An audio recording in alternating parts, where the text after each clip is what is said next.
ബെഞ്ചിൻ്റെ final touch ഇപ്പം എന്താ ചെയ്യുന്നത്? ബെഞ്ചിൻ്റെ ഫൈനൽ ടച്ച് ബുഷൊക്കെ വെച്ചു. ഇപ്പം എന്താ ചെയ്യുന്നത്? പോളിഷ്. മരത്തിനൊക്കെ ഇപ്പോൾ നല്ല വിലയാണല്ലേ.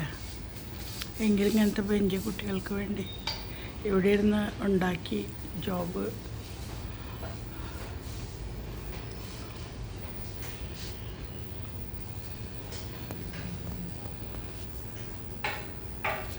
അംഗനവാടി കുട്ടികൾക്ക് ഞാനൊരു ബെഞ്ച് പണിത് കൊടുക്കാം എന്ന് വിചാരിച്ചു.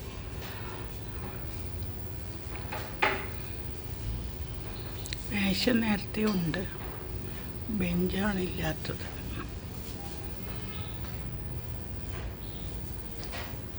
ജോബ് ഒരു മിനിറ്റ് കൂടെ നോക്കിയാൽ ജോബിനെ പലരും പണിക്ക് വിളിക്കണ്ട. ജോബ് പണിക്ക് പലരും വിളിക്കും.